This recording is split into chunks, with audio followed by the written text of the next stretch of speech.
This dramatization is based on real events, but some details have been changed to protect the privacy of those involved. The purpose is educational, showing how seemingly minor conflicts can escalate when dialogue and understanding are abandoned.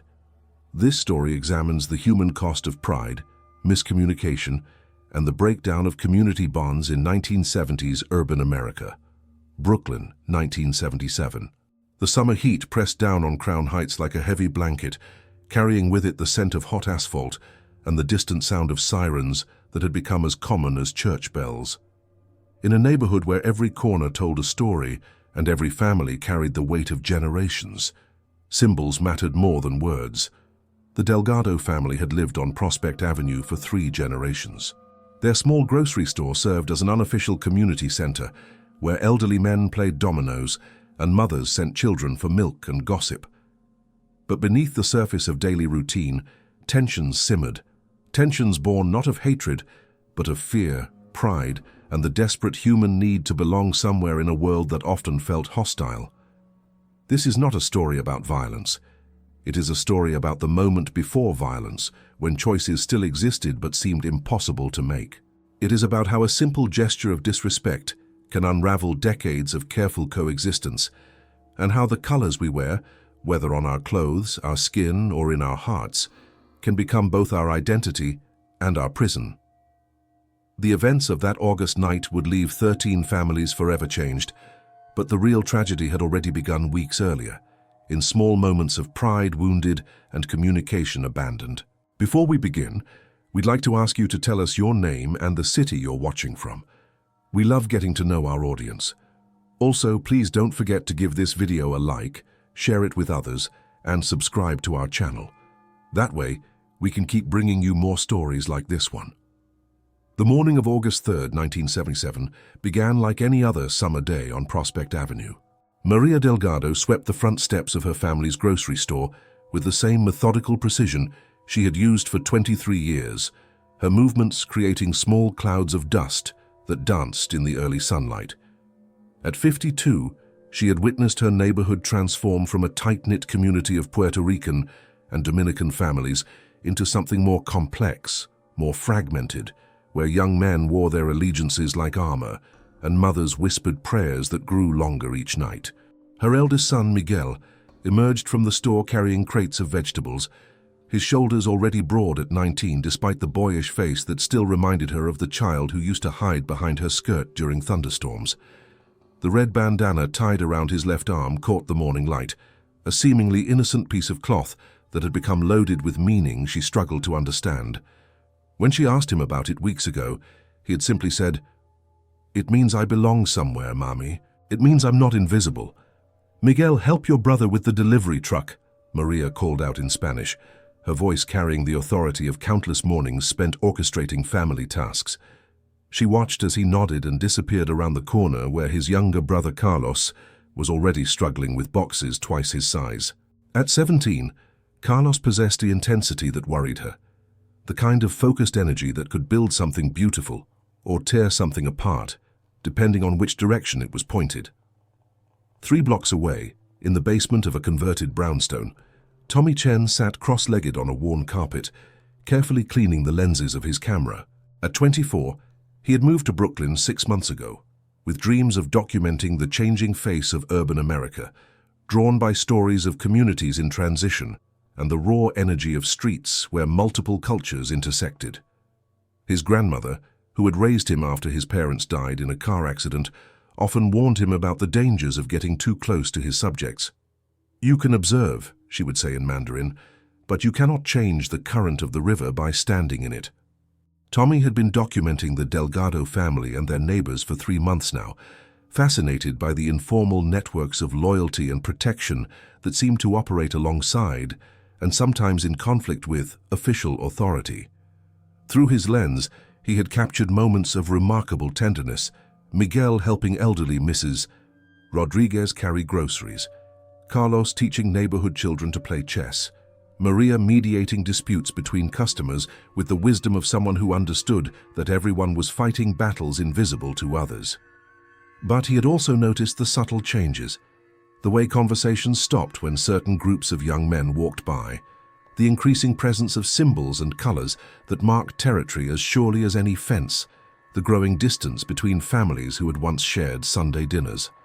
Last week, he had photographed a group of teenagers painting over graffiti in what seemed like an endless cycle of claim and counterclaim, their faces reflecting not anger, but a weary determination that seemed too old for their years. The incident that would later be remembered as the night everything changed actually began 3 weeks earlier, on a Tuesday afternoon, when the temperature reached 94 degrees and the city's fire hydrants had been opened by kids seeking relief.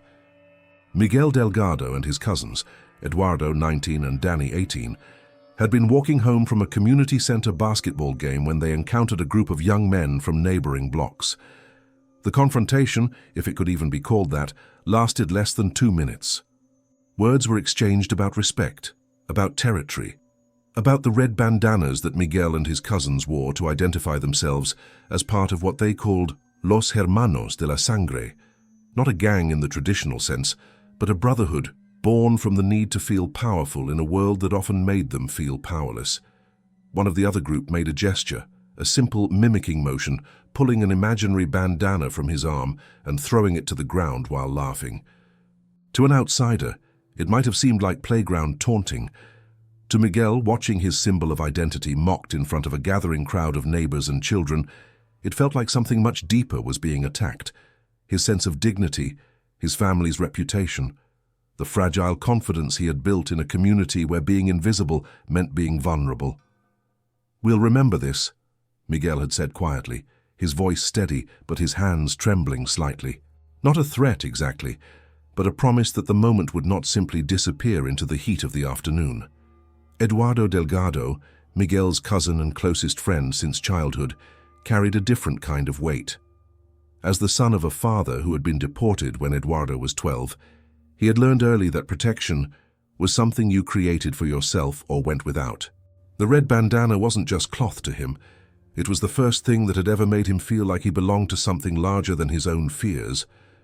When he saw it mocked, something shifted inside him that he couldn't quite name but could feel in his chest like a growing storm.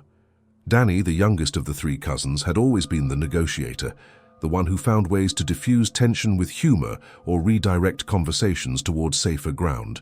But even he felt the sting of humiliation that afternoon, compounded by the laughter of children who had witnessed the exchange.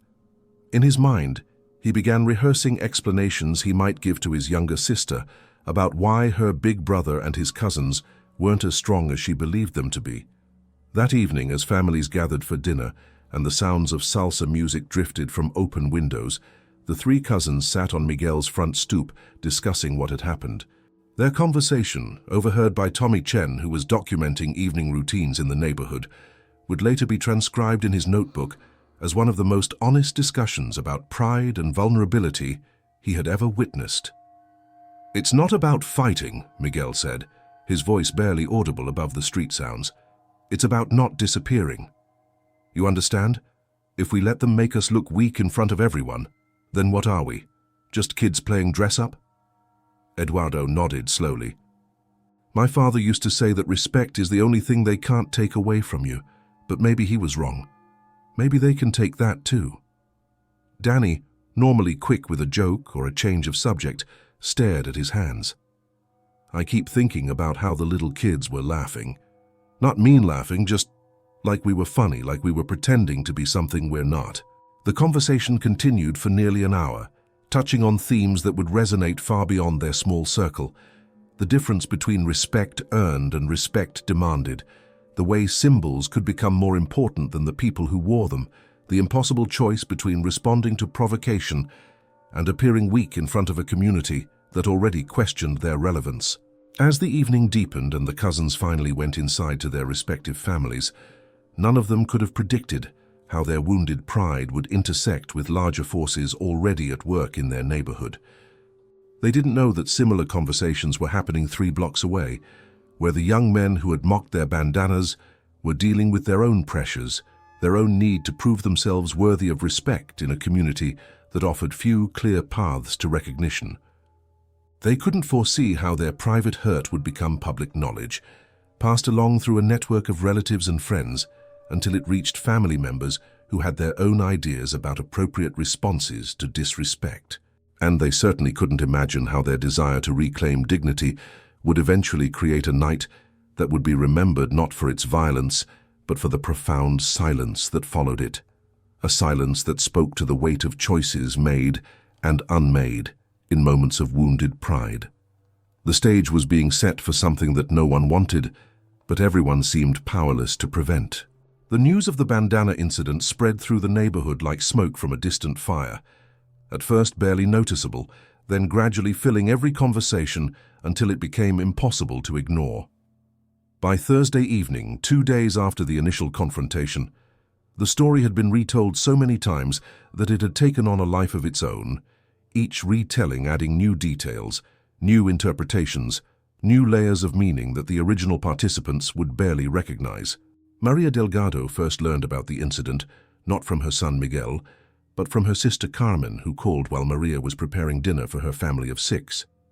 Carmen's voice carried that particular tone of concern mixed with excitement that preceded all significant family news, the same voice she had used to announce births, deaths, and neighborhood scandals for the past 30 years. "Maria, you need to know what happened to Miguel yesterday," Carmen began without preamble, launching into a version of events that portrayed her nephew as both victim and potential hero in a drama that seemed to grow more complex with each detail. They humiliated him in front of everyone, in front of the children from the neighborhood. They made him look like a fool. Maria set down her wooden spoon and listened with growing unease as Carmen described not just the gesture with the bandana, but the laughter that followed, the crowd that gathered, the way Miguel and his cousins had walked away without responding. In Carmen's telling, this restraint was not maturity or wisdom, but a sign that the family's reputation was at stake. "People are talking, Maria. They're saying the Delgado boys are all show, no substance. They're saying anyone can disrespect our family without consequences." Carmen paused, allowing the implications to sink in. "Your husband's father didn't build respect in this community by walking away from challenges. When Miguel came home that evening, his mother was waiting for him in the kitchen with a cup of coffee and questions that he was not prepared to answer. The conversation that followed would later be remembered by both of them as the moment when private hurt became family responsibility, when individual choices became collective obligations. "Tell me what happened yesterday," Maria said simply, her voice carrying no accusation but leaving no room for evasion. Miguel sat across from his mother at the same wooden table where he had done homework, eaten countless meals, and received guidance on everything from school problems to matters of the heart. Under the warm yellow light of the kitchen lamp, he looked younger than his 19 years, but his words carried the weight of someone trying to navigate adult responsibilities with teenage emotions. "It was nothing, Mummy. Just some guys being stupid. We handled it." His voice carried a forced casualness that neither of them believed. Maria studied her eldest son's face, noting the tension around his eyes, the way his hands fidgeted with the edge of his t-shirt. She had raised 4 children in a neighborhood where pride and survival often occupied the same space, and she understood the delicate balance between protecting family honor and protecting family safety. "Miguel, your Tio Roberto called. Your cousin Eduardo told him a different story. He says these boys made you all look foolish in front of half the neighborhood. He says they challenged not just you, but our entire family." Maria paused, choosing her words carefully. "Is that true?" The question hung between them like a bridge that, once crossed, would lead to territories neither of them had fully explored. Miguel felt the weight of 3 generations of family expectations, the invisible pressure of being the eldest son in a culture where family honor was measured in part by the respect accorded to its men. But he also felt something else, a growing awareness that his answer would set in motion events that would extend far beyond this kitchen conversation. "They disrespected us, yes. They made a joke of something that means something to us. But, Mummy, it doesn't have to become something bigger than it was." His voice carried a pleading quality that revealed his own uncertainty about the path forward. Maria reached across the table and placed her hand over her son's, feeling the calluses that had developed from his summer job loading trucks at the nearby warehouse. "Miguel, you are a good boy. You have always tried to do the right thing. But sometimes the right thing is not the same as the easy thing. Their conversation was interrupted by the arrival of Roberto Delgado, Miguel's uncle, and the unofficial patriarch of their extended family since the death of Miguel's grandfather 2 years earlier.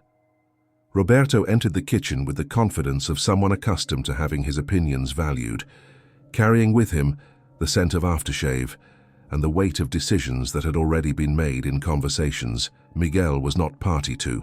At 45, Roberto had spent 20 years working construction in Manhattan while building a reputation in Brooklyn as someone who understood both the legitimate world of union politics and the informal networks of neighborhood influence. He had never been arrested, never been involved in anything that couldn't be discussed in front of wives and children, but he commanded a respect that came from people knowing he was connected to larger currents of power and protection. "Miguel, your cousin Eduardo came to see me today. He's upset about what happened yesterday, and he should be. We all should be." Roberto's voice carried the authority of family hierarchy, but also genuine concern for his nephew's well-being. "Son, you need to understand something. In this neighborhood, respect is not a luxury, it's a necessity. Without it, you become prey." Roberto pulled out a chair and joined them at the table, transforming their private conversation into something approaching a family council. "These boys who mocked you, they're not just playing games, they're testing us. They want to know if the Delgado family has become soft, if we've forgotten how to protect what's ours." Miguel felt caught between competing loyalties: his respect for his uncle's wisdom and experience, his love for his mother who wanted only safety for her children, and his own instinct that escalating the conflict would create more problems than it solved. "Tio, what exactly are you asking me to do?" Roberto leaned forward, his expression serious but not unkind. "I'm not asking you to do anything violent, Miguel. I'm not asking you to become something you're not.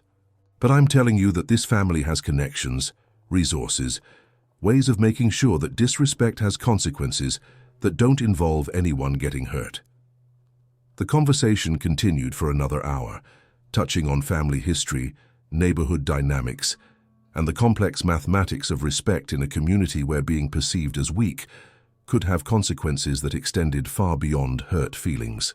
Roberto spoke of older cousins who had already expressed interest in handling the situation, of friends in other neighborhoods who understood the importance of maintaining reputation, of ways to send messages that would be understood without anyone crossing lines that couldn't be uncrossed. Meanwhile, 3 blocks away, a similar conversation was taking place in the home of Marcus Williams, one of the young men who had participated in the bandana mocking incident. Marcus, 20 years old and the eldest son in a family of 5 children, was learning from his mother Diane that his moment of casual disrespect had been interpreted as something much more serious than he had intended. Diane Williams had lived in Brooklyn for 12 years, moving her family from South Carolina after her husband's death in an industrial accident. She had built a life for her children through careful navigation of neighborhood politics, understanding which families to cultivate relationships with, which conflicts to avoid, and how to raise young men who could be strong without being threatening. The news that her son had become involved in a dispute with the Delgado family filled her with a dread that she struggled to articulate. "Marcus, do you understand who these people are? Do you know what family you chose to disrespect?" Diane's voice carried 20 years of accumulated wisdom about survival in communities where small misunderstandings could become large problems. "The Delgados have been in this neighborhood since before you were born. They have cousins, uncles, connections. They're not people you want to have problems with."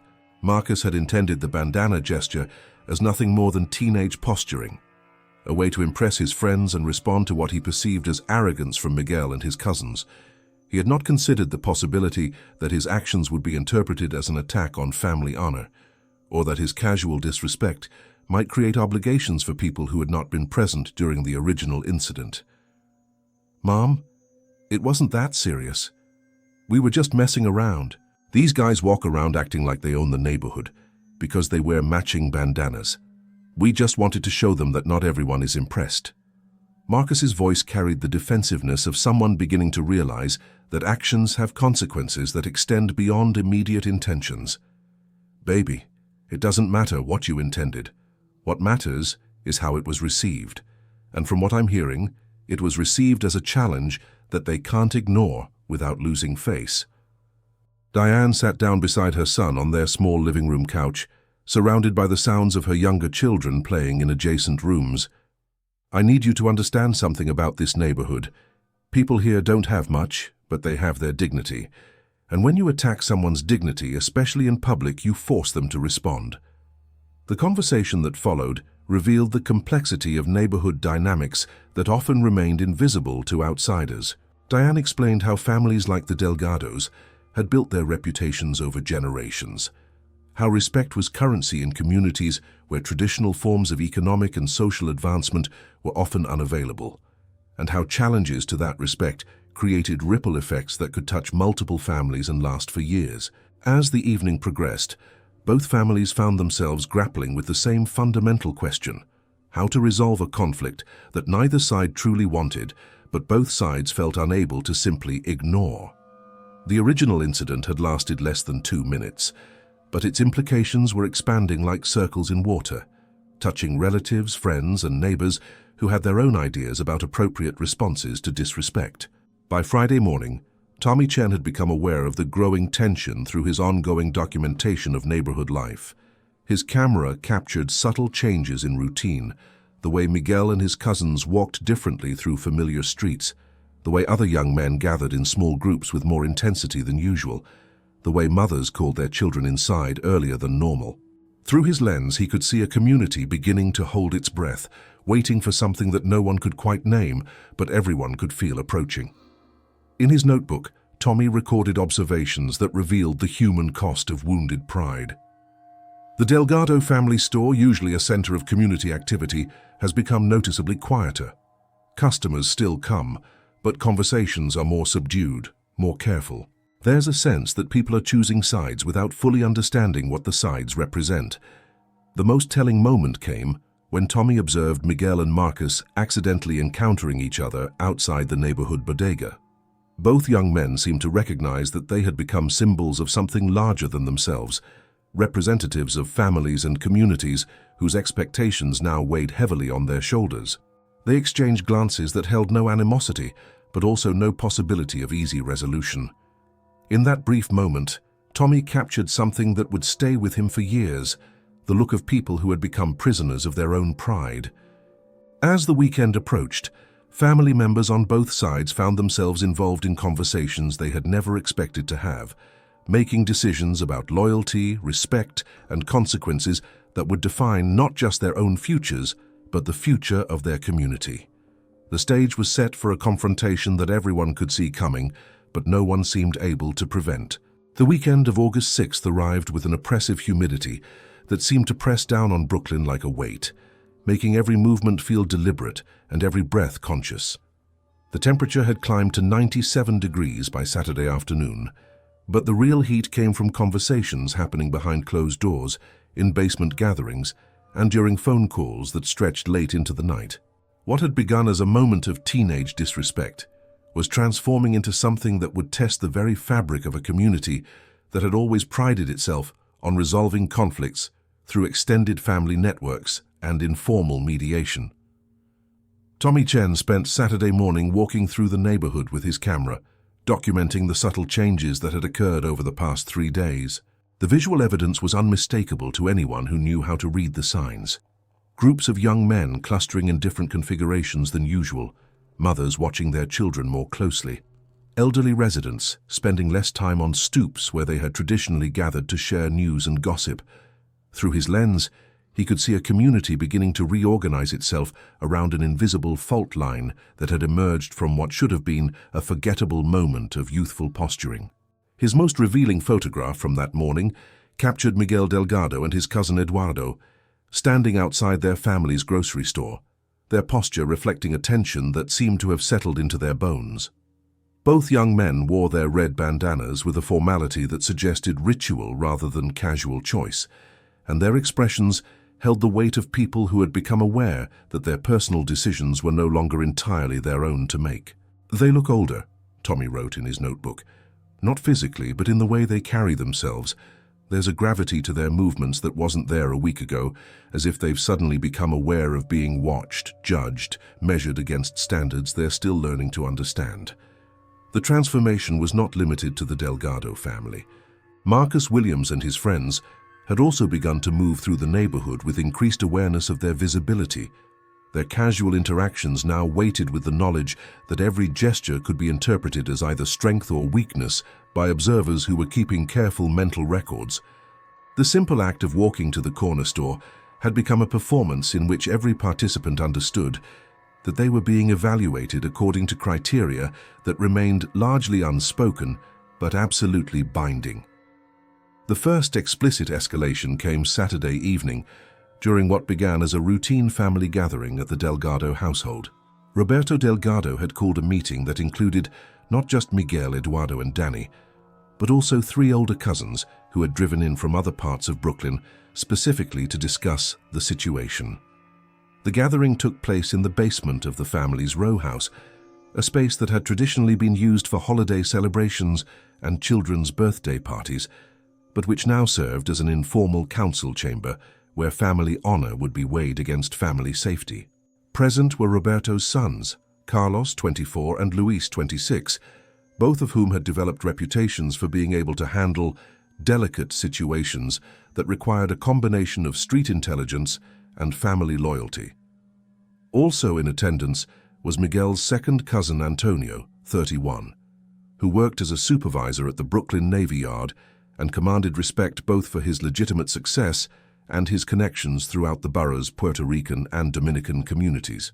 The conversation that unfolded over the next 2 hours would later be reconstructed through interviews Tommy Chen conducted months later with family members who were willing to discuss what they had witnessed. Their accounts, filtered through time and trauma, revealed the complex dynamics that can transform family protection into family obligation and individual choice into collective responsibility. "Miguel, you need to understand that this isn't just about you anymore," Antonio began, his voice carrying the authority of someone who had successfully navigated both legitimate and street politics for over a decade. "When those boys mocked your bandana, they weren't just disrespecting you. They were testing our entire family's willingness to protect our reputation in this neighborhood." Roberto nodded in agreement, adding context that revealed the deeper currents running beneath the surface conflict. "Son, your grandfather spent 30 years building respect for the Delgado name in this community. People knew that if you dealt fairly with our family, we would deal fairly with you. But they also knew that if you crossed us, there would be consequences. That reputation has protected all of us. Your mother's store, your little sister walking home from school, your cousins getting jobs in the neighborhood." Miguel felt the weight of 3 generations of family expectations settling on his shoulders like a heavy coat that he had never asked to wear but could not simply take off. "Tio, I understand what you're saying, but what exactly do you want me to do? What are the consequences supposed to be?" The question hung in the air for a long moment before Carlos, Roberto's elder son, spoke for the first time since the gathering began.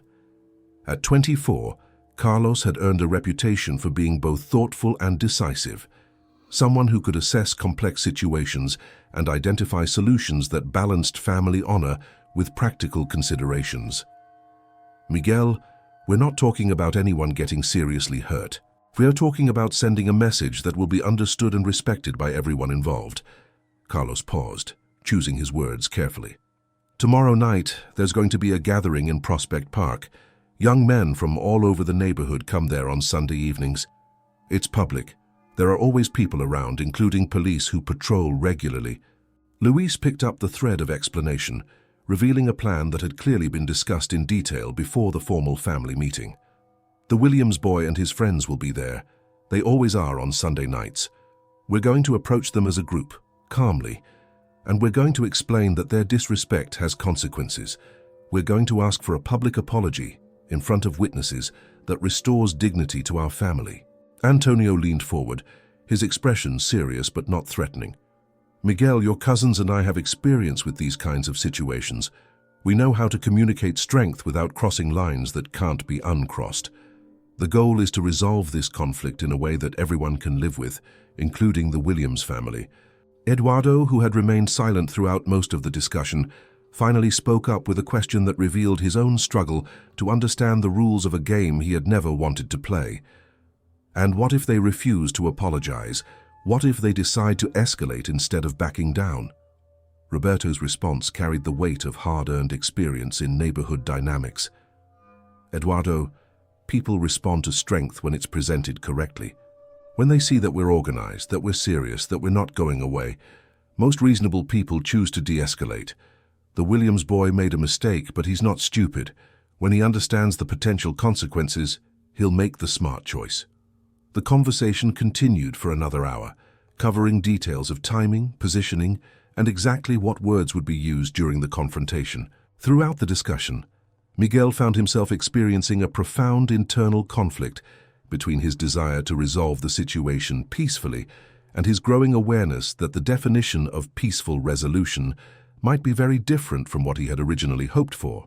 Meanwhile, 3 miles away in the Williams household, a parallel conversation was taking place that would have startling similarities to the Delgado family council, despite the fact that neither family was aware of what the other was planning.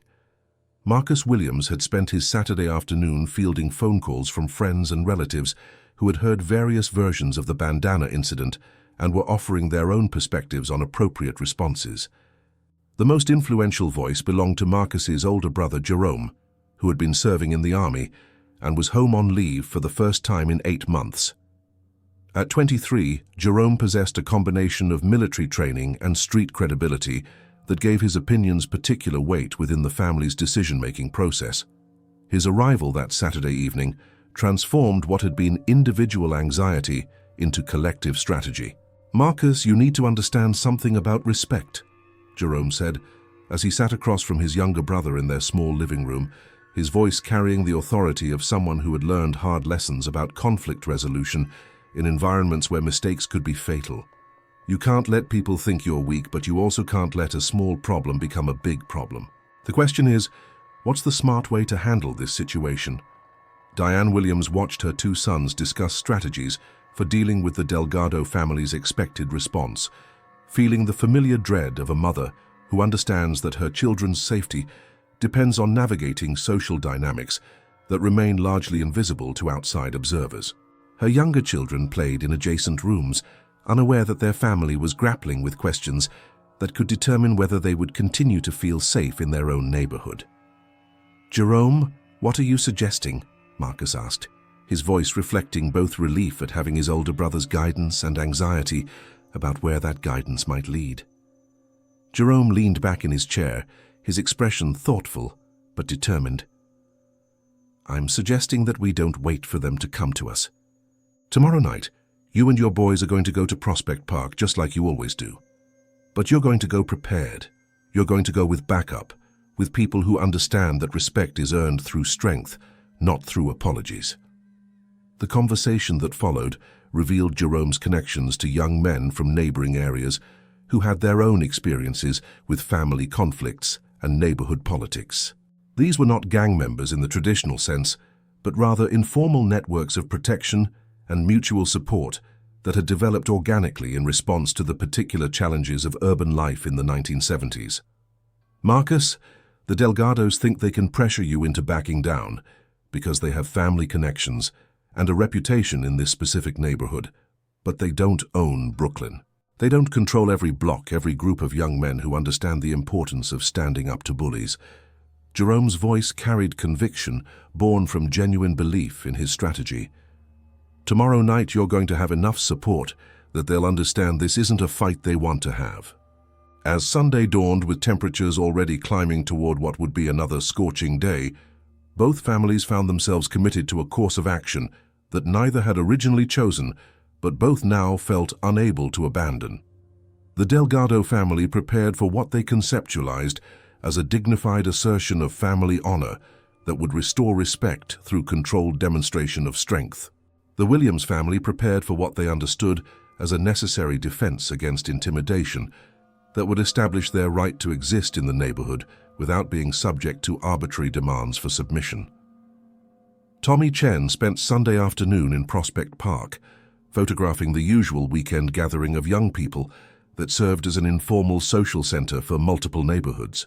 His camera captured images of basketball games, informal music performances, and the kind of casual interaction between different groups that had traditionally made the park a neutral zone where conflicts could be set aside in favor of shared enjoyment of summer weather and social connection. But even through his lens, Tommy could detect subtle changes in the usual patterns. Groups seemed more homogeneous than usual, with less mixing between young people from different blocks. Conversations appeared more serious, more focused. There was an undercurrent of anticipation that felt different from the usual excitement of weekend social gathering, something that suggested people were preparing for an event rather than simply enjoying a moment. In his notebook, Tommy wrote, "There's a sense of theater building around whatever is going to happen tonight. People are positioning themselves not just physically, but emotionally. They're choosing roles in a drama that no one has fully scripted, but everyone seems to understand is inevitable." As evening approached and the shadows began to lengthen across the park, representatives from both families began to arrive with their respective support networks. The stage was set for a confrontation that everyone could see coming, but no one seemed able to prevent. A collision between two groups of fundamentally decent people who had become convinced that their dignity and safety required them to stand firm against what they perceived as unreasonable demands from the other side. The true tragedy was not what was about to happen, but how preventable it all seemed in retrospect. How many opportunities for communication, compromise, and de-escalation had been missed in favor of preparations for a conflict that would leave everyone involved questioning whether the concept of honor had become more important than the human cost of defending it.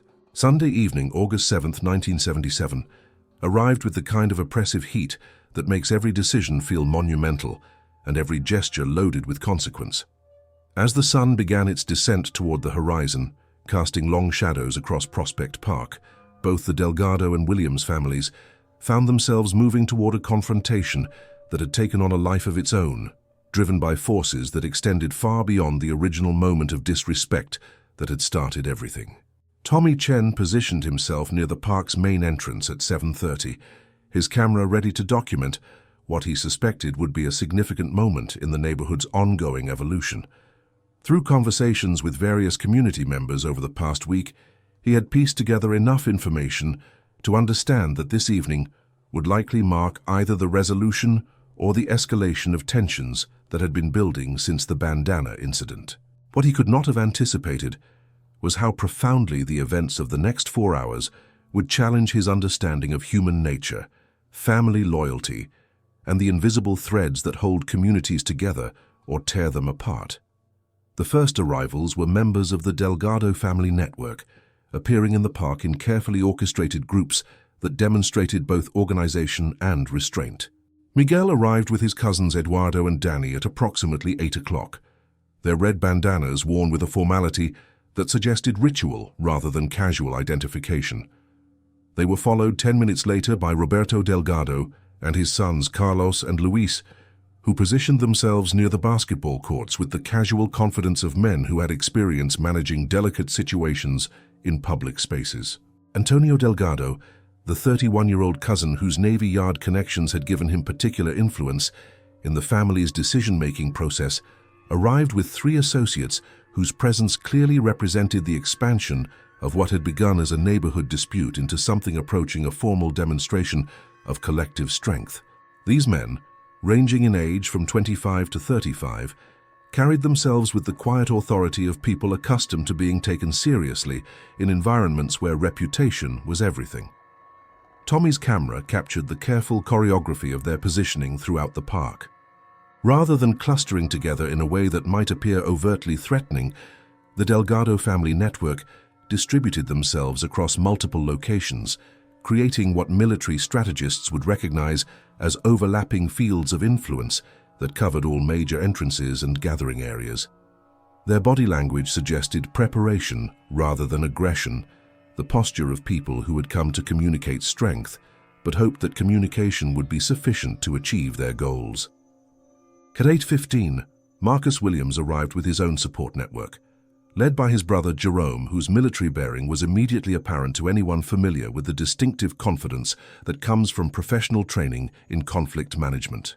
Jerome had spent his Saturday evening and Sunday afternoon assembling what he called a balanced response to the anticipated Delgado family pressure, a group of 12 young men from various neighborhoods who understood the stakes involved in allowing one family to intimidate another through superior numbers or organization.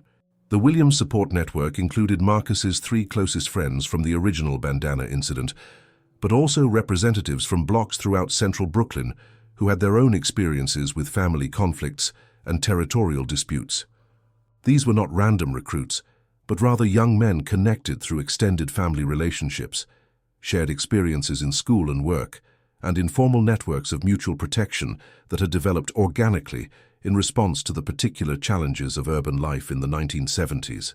Jerome's strategy, developed through his military experience and street intelligence, focused on what he termed proportional deterrence, presenting sufficient strength to discourage escalation while maintaining enough discipline to avoid crossing lines that would transform a neighborhood conflict into something requiring police intervention or lasting retaliation.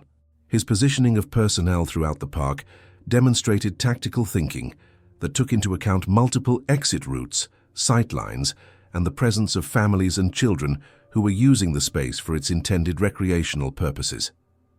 Tommy Chen found himself moving between both groups, his camera serving as an unofficial passport that allowed him to observe preparations on both sides without being perceived as aligned with either faction.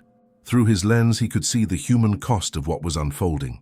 Young men who had been friends or friendly acquaintances just weeks earlier now regarding each other with the careful assessment typically reserved for potential threats.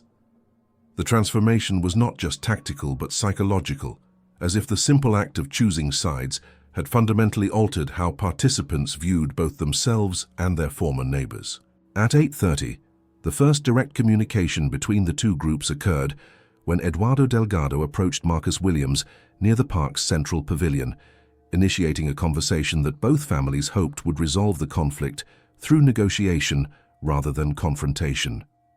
The exchange, which lasted approximately 15 minutes and was observed by representatives from both sides, as well as several neutral community members, would later be remembered as the last opportunity for peaceful resolution that both families would recognize. "Marcus, we need to talk about what happened last Tuesday," Eduardo began, his voice carrying the formal courtesy that often precedes serious negotiations. "My family believes that you and your friends showed disrespect that requires acknowledgement. We're here to give you the opportunity to address that disrespect in a way that allows everyone to maintain their dignity." Marcus, flanked by his brother Jerome and 2 close friends, responded with the careful phrasing that his family had rehearsed throughout the weekend.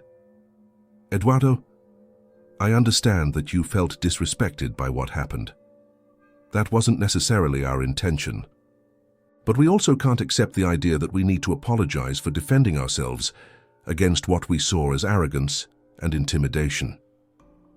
The conversation that followed revealed the fundamental incompatibility between the two families' understanding of what had occurred during the original incident and what would constitute an appropriate resolution.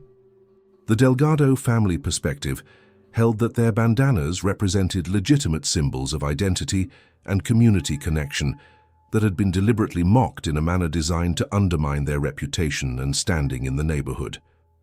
From their viewpoint, restoration of respect required explicit acknowledgement of wrongdoing and public commitment to avoid similar disrespect in the future. The Williams family perspective maintained that their actions had been responsive rather than initiated, a reasonable reaction to what they perceived as intimidating behavior and arrogant assumptions about neighborhood hierarchy. From their standpoint, any apology would constitute acceptance of subordinate status and encourage further demands for deference that would be incompatible with their own dignity and safety.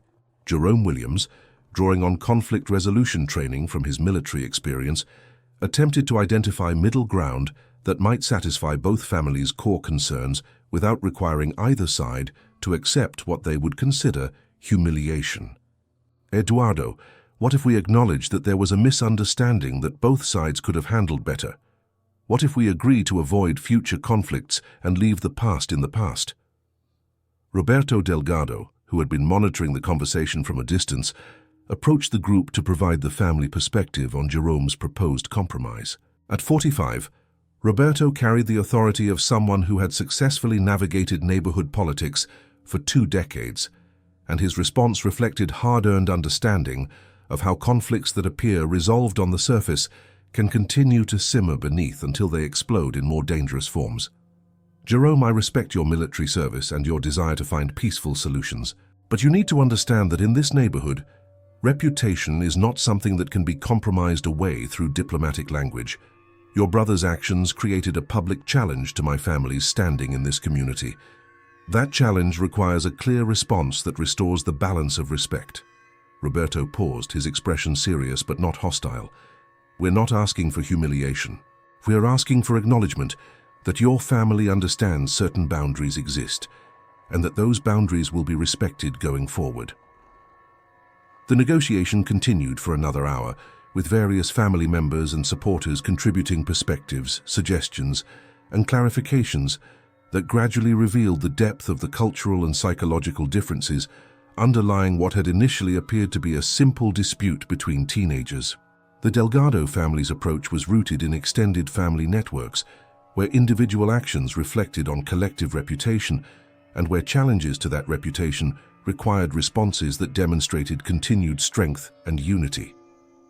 The Williams family's approach emphasized individual dignity and the right to exist in public spaces without being subject to arbitrary demands for submission from families who claimed superior status based on length of residence or network connections. As the conversation continued, Tommy Chen documented the growing crowd of community members who had gathered to witness what everyone understood to be a significant moment in the neighborhood's social evolution. His photographs from this period show elderly residents watching from benches with expressions of profound concern, mothers calling their children closer while maintaining careful neutrality, and teenagers from various blocks positioning themselves to observe without becoming involved in what remained a family matter rather than a general community conflict. The turning point came at approximately 9:45, when it became clear that neither family could accept the other's minimum requirements for resolution without violating their own understanding of dignity and self-respect. The recognition that negotiation had failed created a moment of profound silence that seemed to settle over the entire gathering like a heavy blanket, as if everyone present understood that they were witnessing the transition from one kind of neighborhood to another. Miguel Delgado, who had remained largely silent during the formal negotiations, finally spoke with the quiet intensity of someone who had spent the entire week grappling with impossible choices.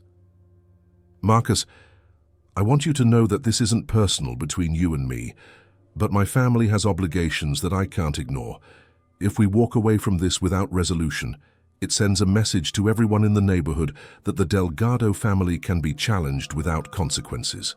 That message creates dangers for my little sister, my mother's store, everyone connected to our family. Marcus Williams met Miguel's eyes directly, his response reflecting his own struggle with competing loyalties and limited options. Miguel, I understand what you're saying about family obligations, but I have obligations too. If I apologize for defending myself against intimidation, it tells everyone in this neighborhood that my family can be pushed around by anyone who claims superior status. That creates different dangers, but they're just as real. The acknowledgement that both young men were trapped by circumstances largely beyond their control created a moment of mutual recognition that might, under different circumstances, have formed the basis for genuine resolution. But the presence of extended family networks, community observers, and the accumulated weight of a week's worth of preparation and expectation made individual choice increasingly irrelevant to the momentum that had been building toward this confrontation. Jerome Williams, recognizing that negotiation had reached its limits, made the decision that would later be remembered as the point of no return. Roberto, I need you to understand something. My brother and his friends are not going to apologize for refusing to be intimidated. If your family chooses to escalate this situation beyond words, you need to know that we're prepared to defend ourselves. We're not looking for trouble, but we're not running from it either. Roberto's response came after a long moment of calculation that took into account not just the immediate situation, but the long-term implications for his family's position in a neighborhood where he had invested 30 years in building relationships and establishing reputation. Jerome, I respect your loyalty to your brother, but you need to understand that some lines, once crossed, change everything. If your family continues to refuse acknowledgement of the disrespect that was shown, my family will be forced to demonstrate that such disrespect has consequences. The transformation from negotiation to preparation for conflict was surprisingly swift and organized, as if both families had been rehearsing for this possibility throughout the week of failed communication attempts. Members of both networks began moving into positions that balanced defensive preparation with clear communication of strength and unity. The repositioning was conducted with remarkable discipline, reflecting the seriousness with which both families approached what they understood to be a moment that would define their standing in the community for years to come. Tommy Chen captured the choreography of this transition through a series of photographs that would later be studied by sociologists and community organizers, trying to understand how neighborhood conflicts evolve from individual disputes to collective confrontations. His images show young men who had been casual acquaintances transforming into representatives of competing family networks, their body language reflecting the weight of obligations that extended far beyond personal choice or preference. The actual confrontation, when it finally occurred at approximately 10:15, lasted less than 10 minutes, but created consequences that would reverberate through the community for decades. What happened during those minutes would be remembered differently by every witness, filtered through the particular loyalties and perspectives that each observer brought to their interpretation of events. From the Delgado family perspective, they had provided multiple opportunities for peaceful resolution of a clear case of disrespect, only to be met with continued defiance that left them no choice but to demonstrate that challenges to family honor would not be tolerated. Their actions, in their understanding, were measured and proportional responses to provocation that had been given time to be resolved through negotiation. From the Williams family perspective, they had been subjected to a week of increasing intimidation and demands for submission to arbitrary claims of neighborhood hierarchy, culminating in a confrontation where they were forced to defend their right to exist in their own community without accepting subordinate status to families who claimed superior standing through extended residence or network connections. From the perspective of neutral community observers, what they witnessed was the tragic collision of two groups of fundamentally decent people who had become convinced that their safety and dignity required them to stand firm against what they perceived as unreasonable demands from the other side. The conflict that unfolded was not the result of inherent animosity or criminal intent, but rather the inevitable consequence of wounded pride, failed communication, and the particular pressures of urban life in communities where respect was often the only resource that could not be taken away through economic hardship or social marginalization. The immediate aftermath of the confrontation was characterized by a silence that seemed to echo through the park and surrounding neighborhood, as if the community itself was struggling to process what had just occurred. Emergency services arrived within minutes, followed shortly by police who would spend the next several hours interviewing witnesses and trying to piece together a coherent narrative from the conflicting accounts of participants and observers. Tommy Chen, who had documented the entire evening through his camera, found himself serving as an unofficial historian for events that would be remembered, debated, and analyzed for years to come.